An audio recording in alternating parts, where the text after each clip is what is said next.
히브리서 11장 6절 말씀 우리 한 목소리로 같이 읽겠습니다. 시작.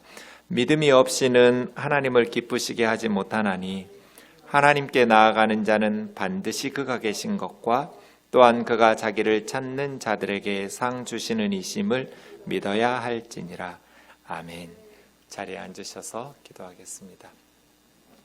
진리의 말씀으로 우리를 가르치시기를 기뻐하시는 하나님 아버지, 2021년 새해에도 주님께서 생명의 말씀, 진리의 말씀으로 우면동 교우들을 먹여 주옵소서.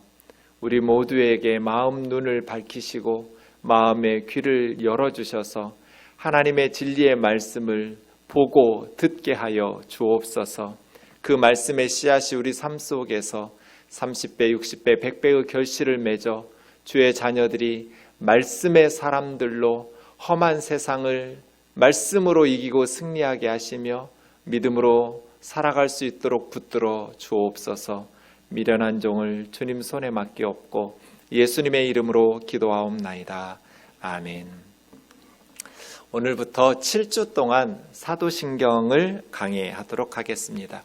사도신경 강해가 끝나면 4주 동안 주기도에 대해서 또 강의하겠습니다. 그래서 2021년 새해 첫 3개월 동안은 사도신경과 주기도문을 함께 생각해 보려고 합니다.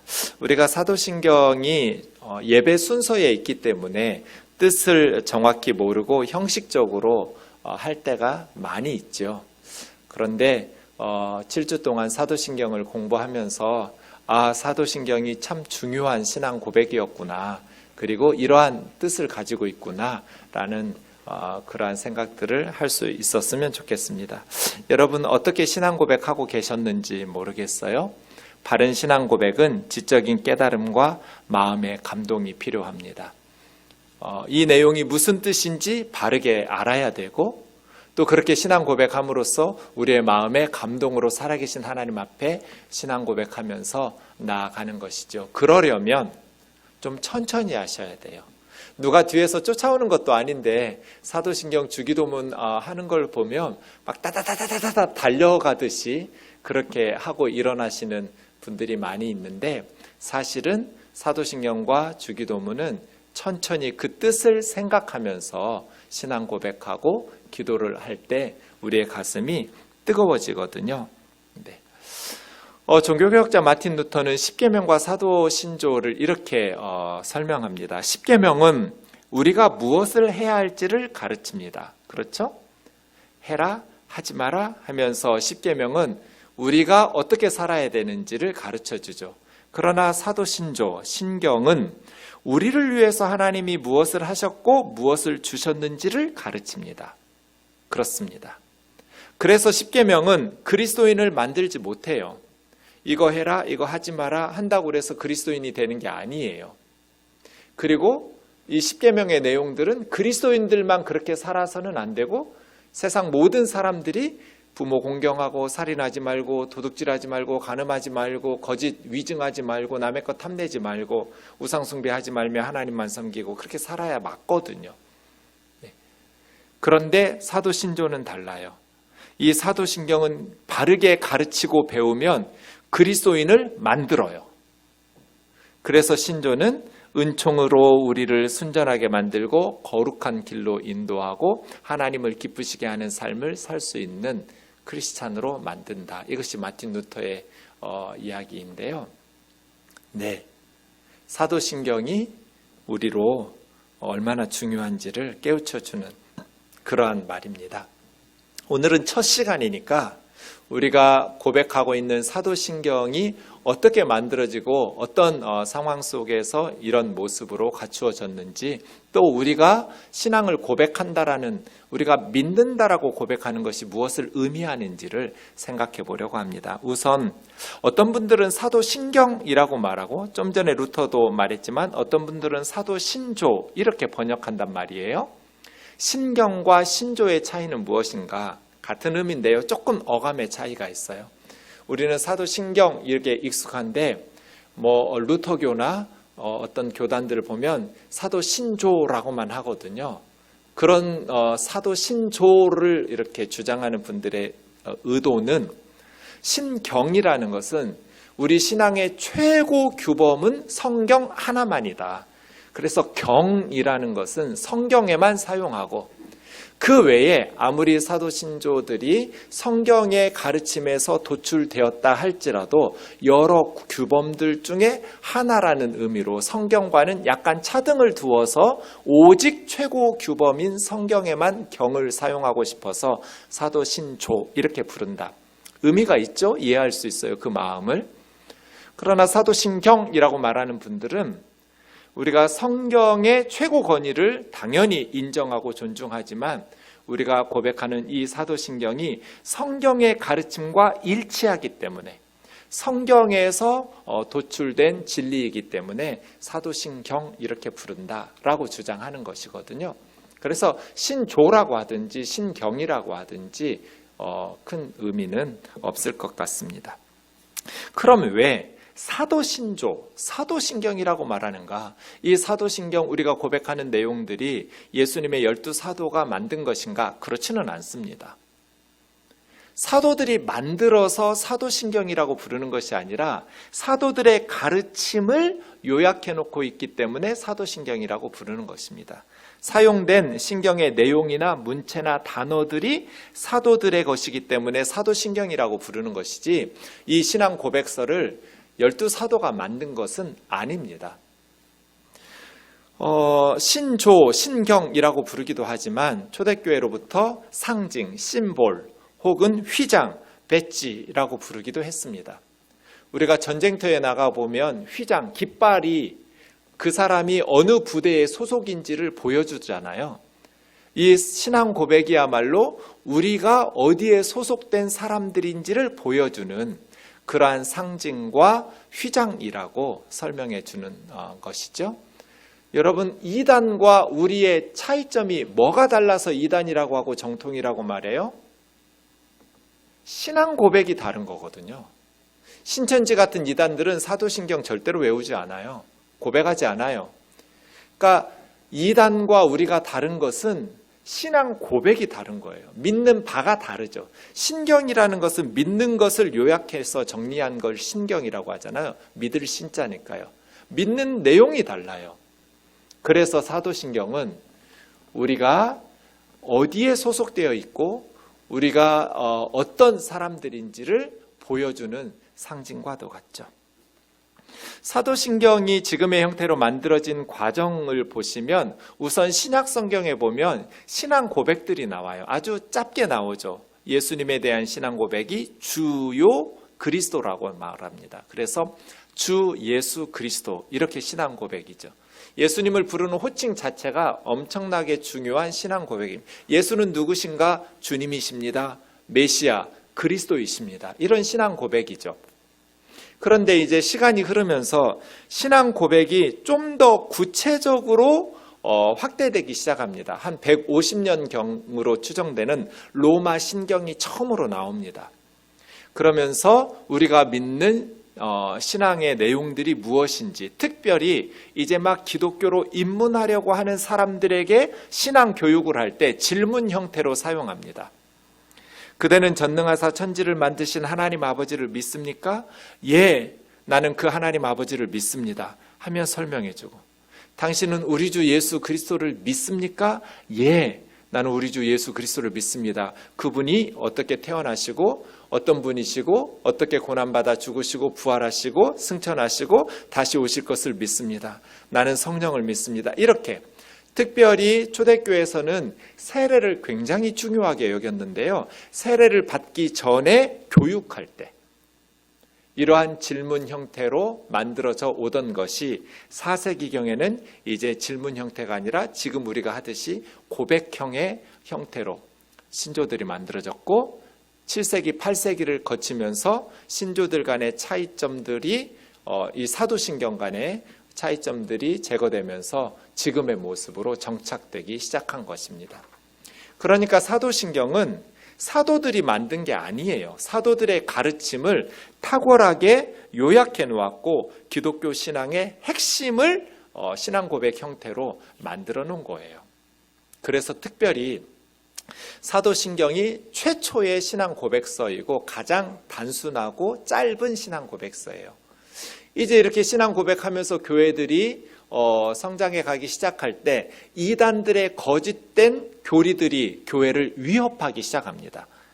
이단들의 거짓된 가르침들에 맞서서 교회는 사도신경과 같이 다른 신경들을 통해서 대처해내기 시작합니다. 이단들의 교리에 대한 변증적 차원에서 신경들이 만들어지고 개정되는데요.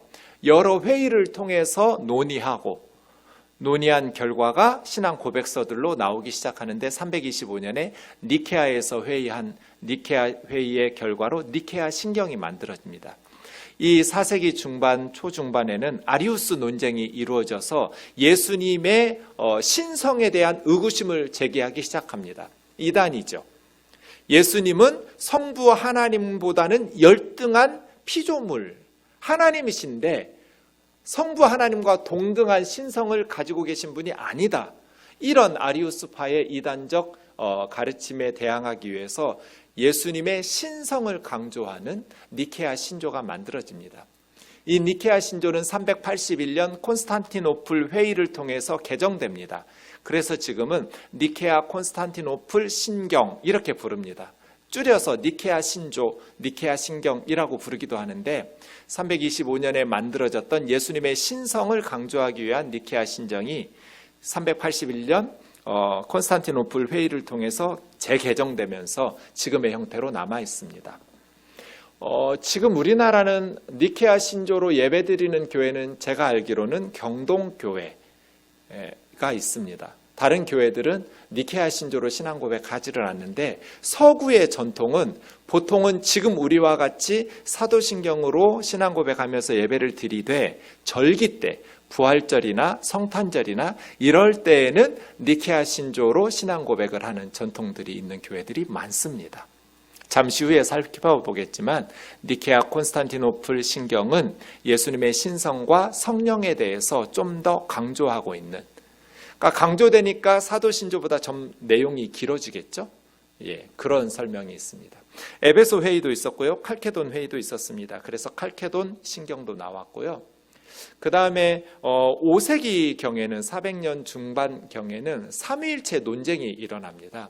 그래서 이단들의 삼위일체에 대한 어떤 거짓된 가르침에 맞서기 위해서 아타나시우스라는 탁월한 신학자가 아타나시우스 신경을 만듭니다.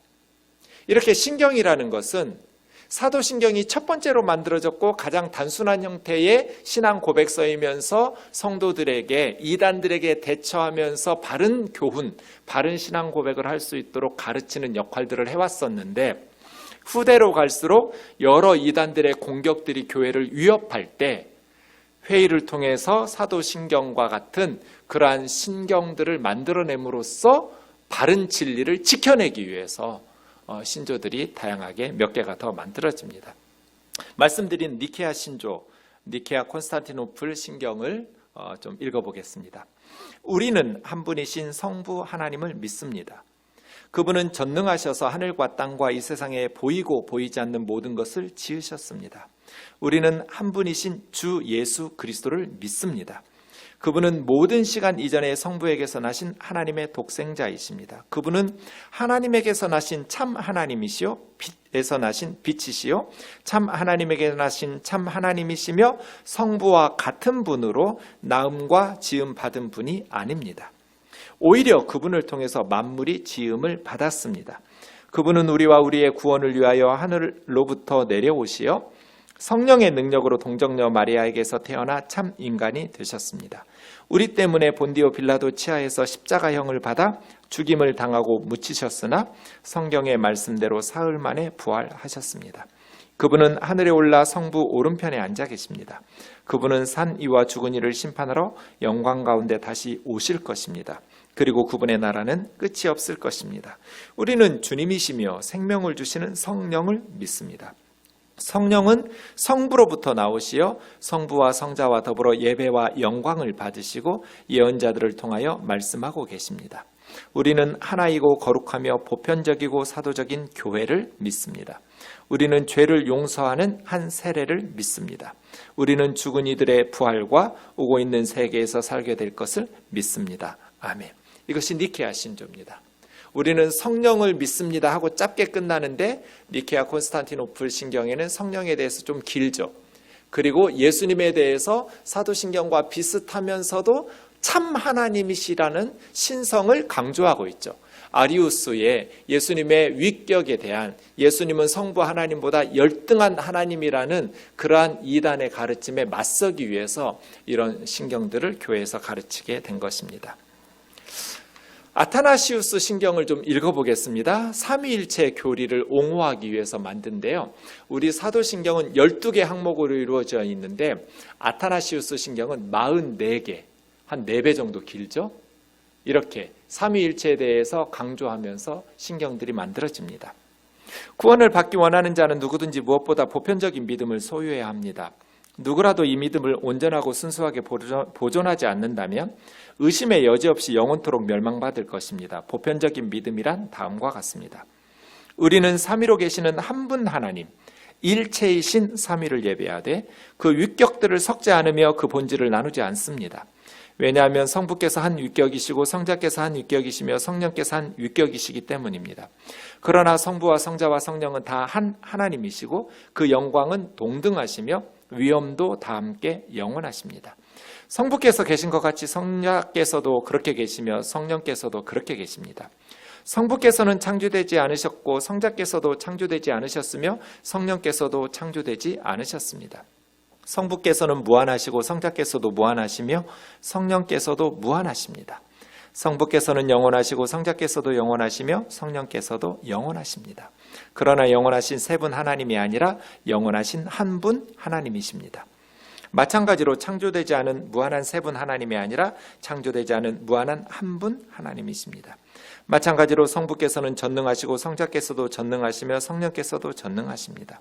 그러나 전능하신 세 분 하나님이 아니라 전능하신 한 분 하나님이십니다.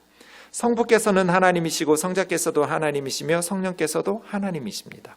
그러나 세 분 하나님이 아니라 한 분 하나님이십니다. 성부께서도 주님이시고 성자께서도 주님이시며 성령께서도 주님이십니다. 그러나 세 분 주님이 아니라 한 분 주님이십니다. 기독교 진리를 따라 각 위격이 하나님이시고 주님이심을 고백함과 같이 보편적인 믿음을 따라 세 분 하나님이 계신다거나 세 분 주님이 계신다고 말하는 것을 금지합니다. 성부께서는 무엇으로부터도 만들어지지 않으셨고 창조되지 않으셨으며 나시지 않으셨습니다. 성자께서는 오직 성부로부터만 나오시고 만들어지지 않으셨고 창조되지 않으셨으며 나셨습니다. 성령께서는 성부와 성자로부터 나오시고 만들어지지 않으셨고 창조되지 않으셨으며 나시지 않으셨으나 나오십니다. 그러므로 한 성부께서 계시되 새 성부가 아니시며 한 성자께서 계시되 새 성자가 아니시며 한 성령께서 계시되 새 성령이 아니십니다. 그리고 이 삼위일체에 있어서 누구도 앞서 계시거나 뒤에 계시지 않으시며 누구도 더 크시거나 더 작지 않으십니다. 오히려 세 위격 모두 동일하게 영원하시고 동등하십니다. 따라서 이미 앞에서 말했듯이 삼위 안에서 한 분 하나님께서 그리고 한 분 하나님 안에서 삼위께서 모든 일의 경배를 받으셔야 합니다. 구원받기를 원하는 자는 이와 같이 삼위일체를 깨달아야 합니다. 나아가 영원한 구원을 받기 위해서는 우리 주 예수 그리스도의 성육신도 신실하게 믿어야 합니다. 바른 믿음이란 우리 주 예수 그리스도께서 하나님의 아들이시요 하나님이시며 사람이시라는 것을 믿고 고백하는 것이기 때문입니다. 성자께서는 하나님으로서는 성부의 본질에서 나오시고 창세전에 나셨으며 사람으로서는 모친의 본질에서 이 세상에서 태어나셨습니다. 완전한 하나님이시며 이성을 가진 영혼과 인간의 육신을 모두 갖고 계신 완전한 사람이십니다. 신성에 있어서는 성부와 동등하시고 인성에 있어서는 성부보다 낮으십니다. 그분은 하나님이시며 동시에 사람이시지만 두 그리스도가 아니라 한 그리스도이십니다. 하나님이신 것은 신성이 육신으로 바뀌어서 된 것이 아니라 하나님이 인성을 취하심으로써 된 것입니다.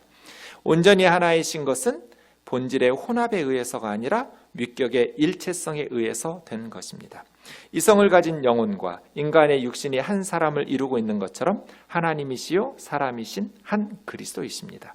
그분은 우리의 구원을 위하여 고난을 받으시고 음부에 내려가셨으며 3일 만에 죽은 자들 가운데서 다시 살아나셨습니다. 하늘에 오르셨고 전능하신 하나님 아버지 우편에 앉아 계십니다. 거기로부터 살아있는 자들과 죽은 자들을 심판하러 오실 것입니다. 그분이 오실 때 모든 사람들이 자신들의 몸으로 다시 살아날 것이며 자기 행위를 직고할 것입니다. 선을 행한 자들은 영원한 생명으로, 악을 행한 자들은 영원한 불에 들어갈 것입니다. 이상이 보편적인 믿음입니다. 그러므로 누구라도 신실하고 확고하게 믿지 않으면 구원받지 못할 것입니다. 매 주마다 이렇게 아타나시우스 신조로 신앙 고백하면 예배 시간이 더 길어지겠죠? 그런데 방금 우리가 살펴본 것처럼 아타나시우스 신경은 삼위일체에 대해서 굉장히 자세히, 이거 이제 나중에 성령에 대해서 설교할 때 다시 설명을 해드리도록 하겠습니다. 이렇게 신경이라는 것이 사도신경이 최초로 만들어졌고 가장 짧게 가르쳐져 왔던 신앙 고백이었던 반면에 그 후대에는 이단들의 공격, 이단들의 거짓 가르침으로부터 성도들을 바른 진리로 보호하기 위해서 이런 다양한 신경들이 만들어지게 된 것입니다. 사도신경을 보시면 12개로 이루어져 있다고 제가 순서를 번호를 붙여봤습니다. 그런데 2번부터 7번까지가 성자 예수님에 대한 12개 중에 6개가 예수님에 대한 신앙 고백입니다. 첫 번째는 성부 하나님이죠. 나는 전능하신 아버지 하나님 천지의 창조주를 믿습니다. 두 번째부터 7번째까지는 나는 그의 유일하신 아들 우리 주 예수 그리스도를 믿습니다. 예수님의 정체성에 대해서, 그리고 예수님의 성육신과 십자가의 고난과 부활과 승천과 또 재림에 대해서, 심판에 대해서 고백하고 있습니다. 그리고 세 번째 8번에 보면 나는 성령을 믿습니다.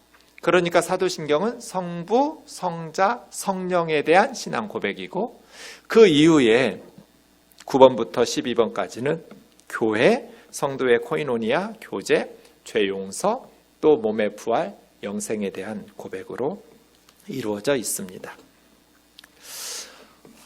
신앙 고백 또 성경도 사실은 종교개혁자들이 등장하기 전까지는 라틴어로만 가르쳐졌습니다. 성경이 각국의 언어로 번역되지 않았어요.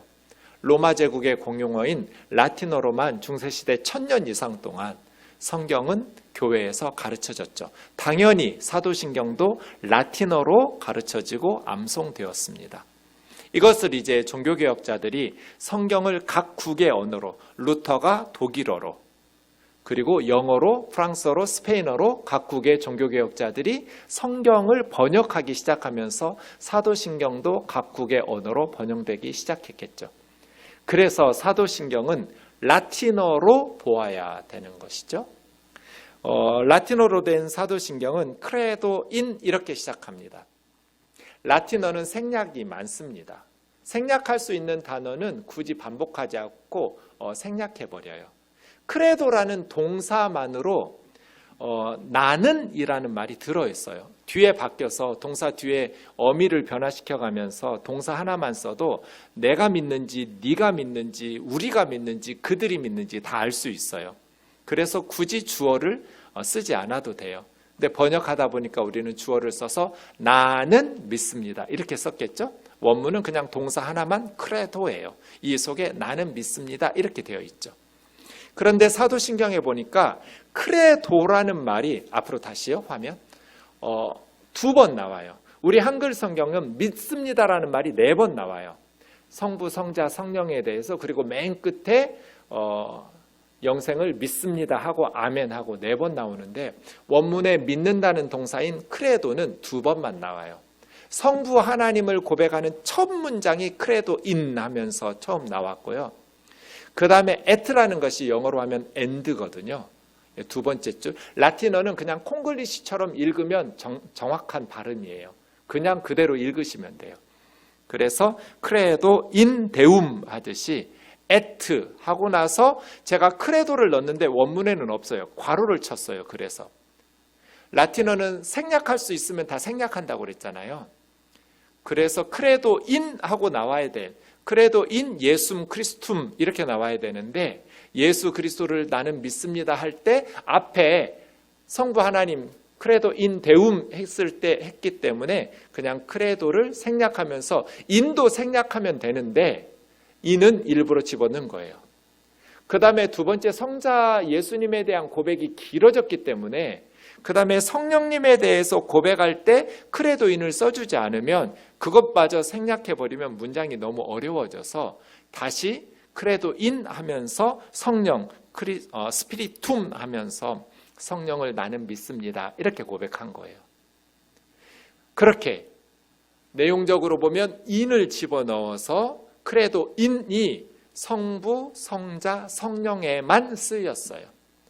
그 다음에 거룩한 공교회, 교회에서부터 성도의 교제와 또 죄 용서와 몸의 부활과 영생에 대해서는 크레도인이 없어요. 그냥 생략된 거예요. 그건 그냥 크레도만 있다고 보아야 돼요.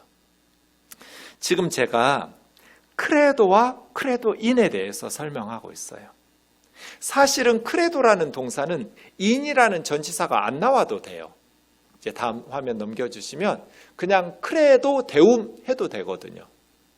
그런데 사도신경에서는 인을 넣었어요. 크레도인 데움, 파트렘, 옴니포텐템, 크레아토렘, 코엘리, 에트, 테레 이렇게 되어 있거든요. 크레도인, 나는 믿습니다. 데움, 하나님을. 나는 하나님을 믿습니다. 그런데 그 하나님은 파트렘, 아버지입니다. 그리고 옴니포텐템, 전능자입니다. 그리고 그 하나님은 크레아토렘, 창조주입니다. 무엇을? 코엘리, 하늘, 에트, 그리고 그 다음에 테라스 우리가 그러는데요. 어떤 베란다 같은 걸 테라스라고 하는데 테라스는 원래 라틴어로는 땅이란 뜻이에요. 그래서 땅의 테레에서 코엘리 에트타이, 하늘과 땅의 창조자를. 그러니까 우리가 성부 하나님에 대한 신앙 고백은 나는 하나님을 믿는데 그 하나님은 아버지이시고 전능자이시고 하늘과 땅의 창조주이십니다. 이렇게 고백하는 것이죠. 여기서 크레도만 해도 돼요. 그런데 크레도인 했어요. 그러면 의미가 달라져요. 크레도하고 목적어가 나오면 나는 목적어를 믿는다예요. 예컨대 크레도 데움 하면 나는 하나님을 믿는다예요. 그런데 그때 믿는다고 말할 때는 인정한다예요. 나는 하나님의 존재를 인정한다. 나는 지구가 둥글다는 사실을 인정한다. 그런 의미로서 나는 그 사실을 믿는다. 그런데 크레도인하고 목적어가 나오면 단순히 사실이라고 인정하는 차원이 아니라 나 자신을 목적어에게 던지는 거예요. 그래서 크레도인 데움, 나는 하나님을 믿는다고 할 때 크레도인을 넣은 것은 나는 단순히 하나님의 존재를 사실이라고 인정하는 것이 아니라 하나님에게 내 삶을 던지는 거예요. 그래서 크레도인을 다 생략해도 되는데 예숨 크리스툼 할 때 우리 주 예수 그리스도를 믿는다고 말할 때 인을 남겨둔 거예요. 인이 중요하기 때문이죠. 크레도는 생략하면서 인을 남겨둔 것은 성자 예수님을 그냥 예수님이 동정녀 탄생하시고 성령으로 잉태되시고 십자가에 죽으시고 부활하시고 승천하시고 이 사실을 인정한다는 게 아니라 그 예수님에게 나를 던지는 거거든요. 크레도인 스피리툼도 마찬가지예요. 성령님을 믿는다고 말할 때는 나는 성령을 사실로 인정한다라는 것이 아니라 성령님에게 내 삶을 던진다는 거예요. 성령님에게 내 삶을 온전히 맡깁니다. 바칩니다. 그런 의미예요. 그래서 크레도인은 3번만 써요. 성부, 성자, 성령에만 크레도인 이걸 남겨놓았어요. 그리고 나서 교회에 대해서나 성도의 교제에 대해서나 인을 생략했어요. 이건 무슨 뜻이냐면 교회는 그냥 사실로 인정하는 거예요. 교회에게 내 삶을 던지는 게 아니에요. 성부, 성자, 성령에게만 우리의 삶을 헌신하고 바치고 던지는 것이지 교회나 성도의 교제나 죄 용서나 몸의 부활이나 영생은 사실로 인정하는 거예요. 그래서 좀 달라요.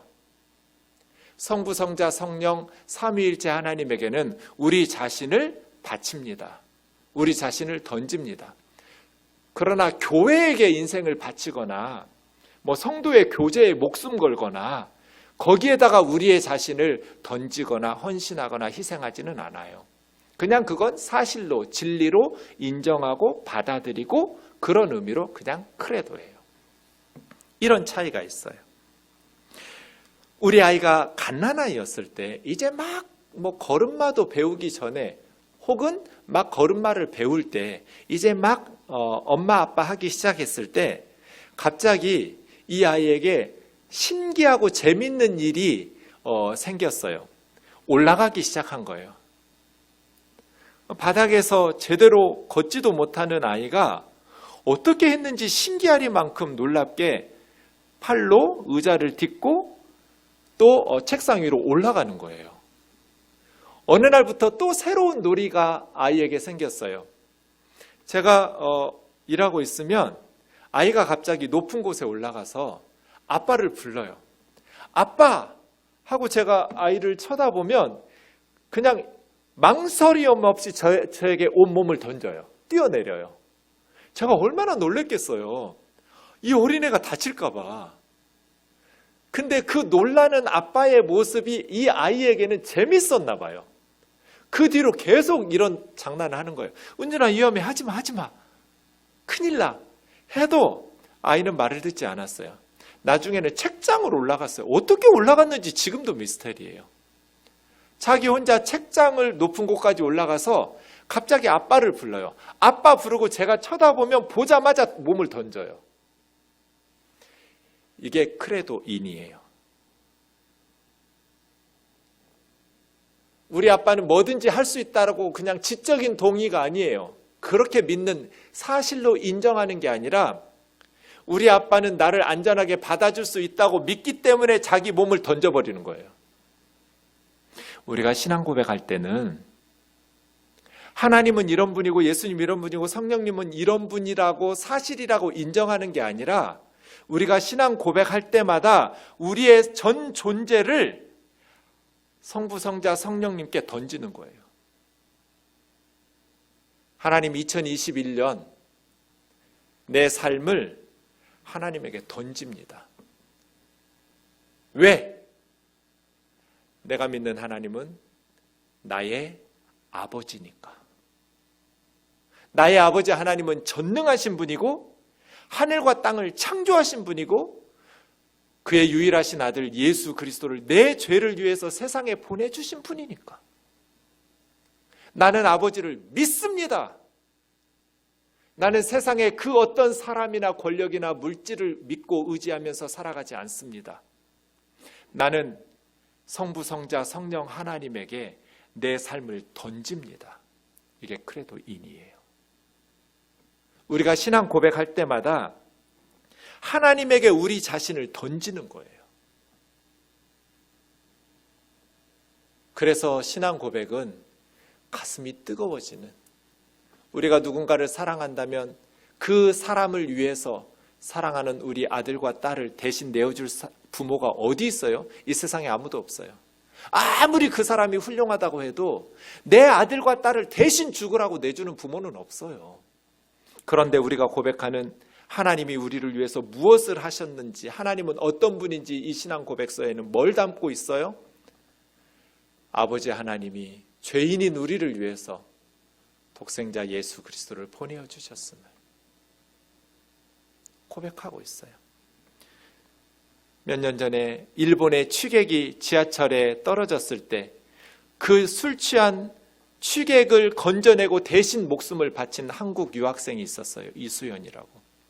부산에 살던 청년이었는데 온 세계 사람들이 의인이라고 칭찬했어요. 그런데 이수연 씨의 아버지 인터뷰 기사를 한참 후에 제가 신문에서 읽었어요. 아버지의 생각은 달랐어요. 아버지 하는 말이, 세상 사람들이 우리 아들을 의인이라고 훌륭한 사람이라고 칭찬하고 있지만 나는 그렇게 생각하지 않는다고. 나쁜 놈이라고.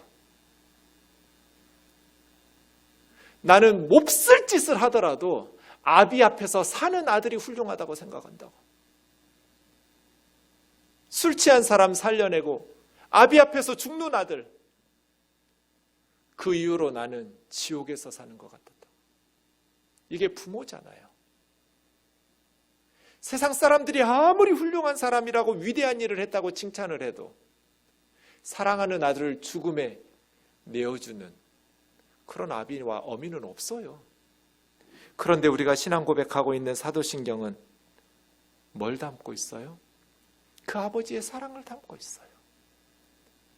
그래서 사도신경은 지성적으로 분별력 있게 그리고 가슴으로 뜨겁게 고백해야 된다. 바른 분별력을 갖춰야죠. 깨달아야 돼요. 그래서 기독교의 바른 교리가 무엇인지를 담고 있어요. 그러나 그냥 지적인 동의만으로 끝날 수가 없어요. 그게 크레도인이에요. 단순히 사실로 인정하고 냉랭하게 그렇게 고백할 수 없는 고백문이에요. 우리 자신을 집어 던져야 되는. 그래서 사도신경의 신앙 고백은 새로운 개념을 받아들이는 게 아니에요. 토시 하나도 틀리지 않고 지금 1000몇백 년 동안 2000여 년 동안 우리는 반복하면서 고백하고 있어요. 그렇게 신앙 고백할 때마다 새로운 개념을 배우고 깨닫는 것이 아니라 내 신앙을 베드로가 했듯이, 요한이 했듯이, 어거스틴이 했듯이, 칼빈이 했듯이, 마틴 루터가 했듯이 그렇게 똑같은 신앙 고백하면서 우리의 삶을 하나님에게 던지는 거예요. 신앙 고백할 때마다 우리는 하나님 앞에 우리 자신을 던지는 거죠. 왜요? 하나님이 어떤 분인지 우리가 깨달았기 때문이에요. 우리를 그토록 아끼고 사랑하시는 분이라면 하나님께서 우리의 인생을 소홀히 취급하시겠어요? 우리를 위해서 그의 아들 예수 그리스도를 십자가에 내어주실 만큼 우리를 소중하게 여기시는 하나님께서 저와 여러분의 인생을 가볍게 다루시겠냐고요. 그러실 리 없잖아요. 그러한 신뢰를 가지고 아버지 하나님 앞에, 그리고 나를 위해서 이 땅에 오신 예수 그리스도에게, 그리고 그 예수 그리스도의 진리로 우리를 인도하시는 성령님에게 우리 자신을 던지는 거예요. 이것이 신앙 고백이죠.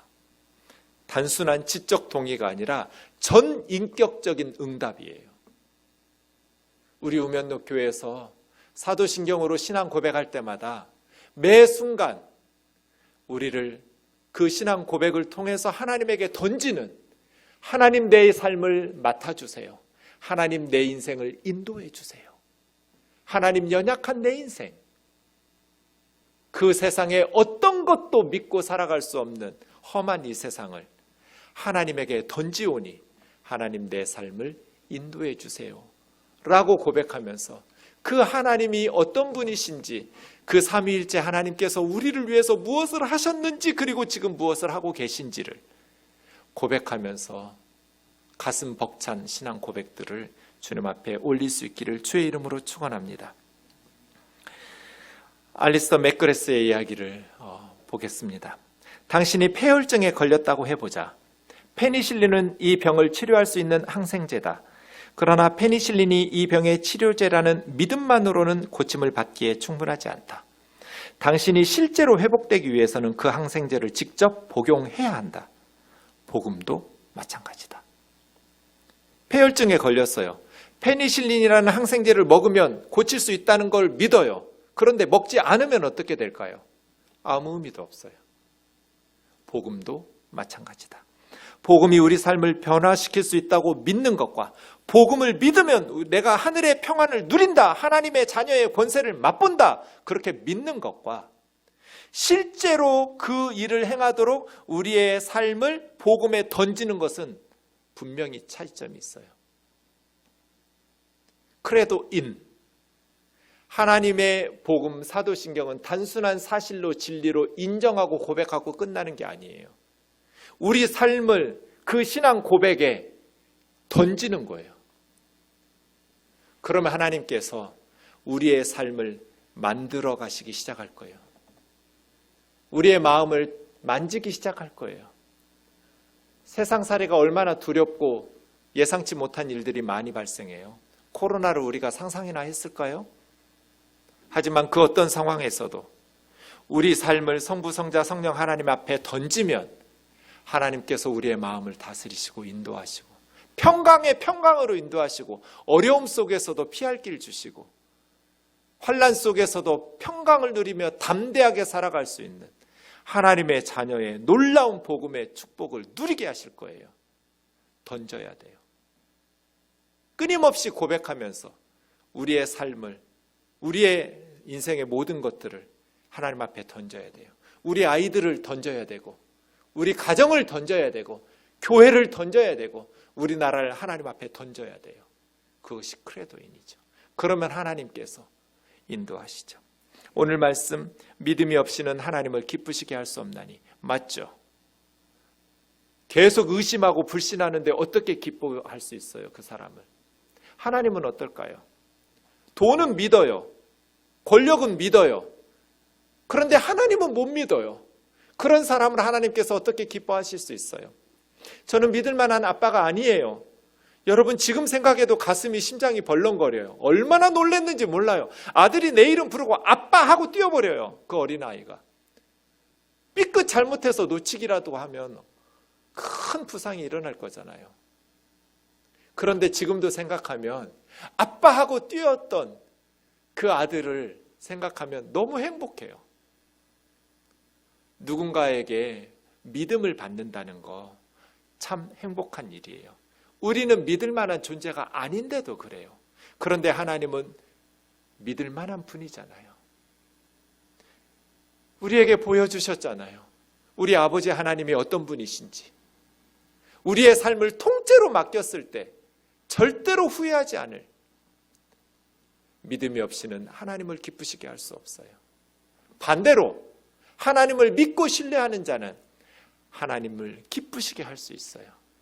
하나님이 계신 것과 자기를 찾는 자들에게 상 주시는 분이라는 것을 믿어야 하나님을 기쁘시게 할 수 있어요. 근데 나는 하나님이 계신 걸 못 믿겠어요. 믿음이 없어요. 연약해요. 어떻게 해야 될까요? 요 구절 이렇게 기도하시면 돼요. 하나님, 기도는 정직한 게 제일 좋거든요. 솔직히 저는 하나님이 믿어졌다 안 믿어졌다 합니다. 어떤 때는 계신 것 같기도 하고 어떤 때는 계시지 않은 것 같기도 합니다. 만일 계신다면 저에게 하나님이 계신 것과 내가 지금 하나님을 찾으니 하나님께서 약속하신 상을 주세요. 그 상 하나님이거든요. 물질이나 부귀 영화가 아니라 하나님이 주시는 상은 하나님 자신이에요. 하나님은 세상에 허접한 것으로만 주시는 것이 아니라 하나님 자신을 통째로 우리에게 상으로 주시거든요. 아브라함에게 말했잖아요. 창세기 15장 1절에서. 아브라함아 두려워 말라. 나는 너의 지극히 큰 상급이요. 하나님은 하나님 자신을 아브라함에게 상으로 주셨어요. 너의 방패라고. 사랑하는 자매 형제 여러분, 하나님이 계신 것이 믿어지지 않으면 하나님 앞에 솔직하게 고백하면서 만일 하나님이 계시다면 내가 하나님을 찾게 해주시고 하나님을 찾을 때 하나님을 상으로 저에게 주세요. 이렇게 기도하시면 돼요. 어떤 상을 주세요? 이 세상에서 형통하고 잘 된다, 병도 낫고 아프지도 않고 하는 사업마다 잘 되고 아니요. 그 히브리서 11장 뒷부분 33절에서 38절에 보시면 형통한 것들도 있어요. 믿음으로 나라를 이기기도 하고 의를 행하기도 하고 약속을 받기도 하고 사자의 입을 막기도 하고 불의 세력을 멸하기도 하고 칼날을 피하기도 하고 연약한 가운데 강하게 되기도 하고 전쟁을 이겨서 용감하게 되기도 하고 이방 사람들의 진을 물리치기도 하고 여자들은 죽은 아들들을 부활로 받기도 하고 이렇게 승리하는 것들도 있지만 이 땅에서는 반대도 있어요.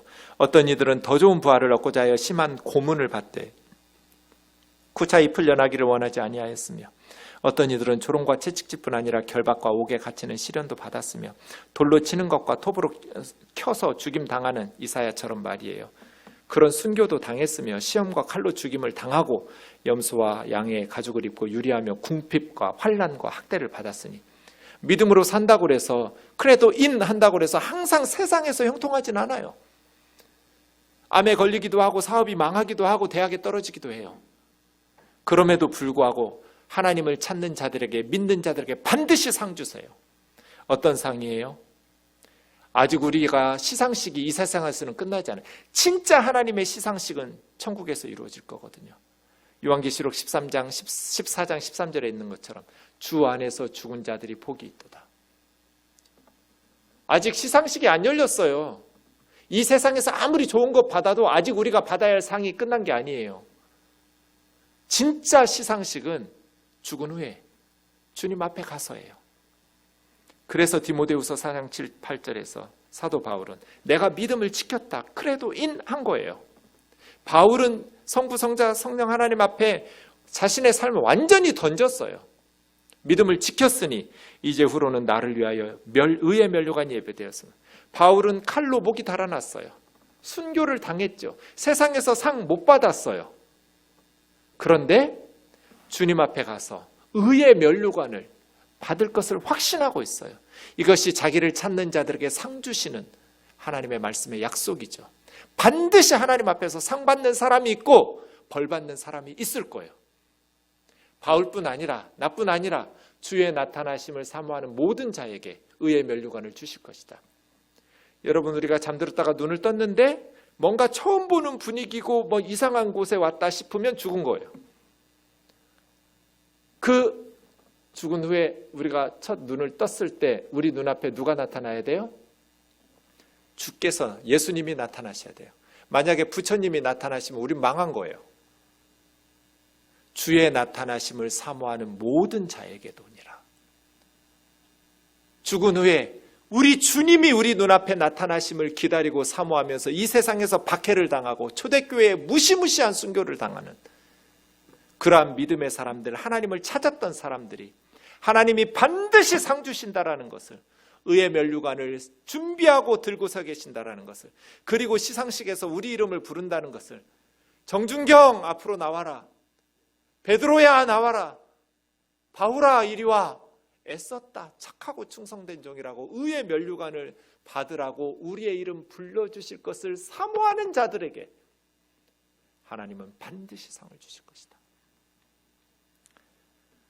이러한 신앙 고백을 가지고 절대로 믿음 잃어버리지 말고 바울이 말한 것처럼 믿음을 지켰으니 앞으로 사도신경을 강해하면서 우리가 무엇을 믿고 있는지, 왜 우리는 성부, 성자, 성령 하나님에게 우리 몸을 던져야 되며 우리가 믿는 교회와 교제와 또 죄 용서와 육체적 부활과 영생이 왜 중요하고 그것이 사실적 진리인지를 살펴보도록 하겠습니다. 사도신경 우리 같이 읽고 마치겠습니다. 시작. 나는 전능하신 아버지 하나님 천지의 창조주를 믿습니다. 나는 그의 유일하신 아들 우리 주 예수 그리스도를 믿습니다. 그는 성령으로 잉태되어 동정녀 마리아에게서 나시고 본디오 빌라도에게 고난을 받아 십자가에 못 박혀 죽으시고 장사된 지 사흘 만에 죽은 자 가운데서 다시 살아나셨으며 하늘에 오르시어 전능하신 아버지 하나님 우편에 앉아 계시다가 거기로부터 살아있는 자와 죽은 자를 심판하러 오십니다. 나는 성령을 믿으며 거룩한 공교회와 성도의 교제와 죄를 용서받는 것과 몸의 부활과 영생을 믿습니다. 아멘.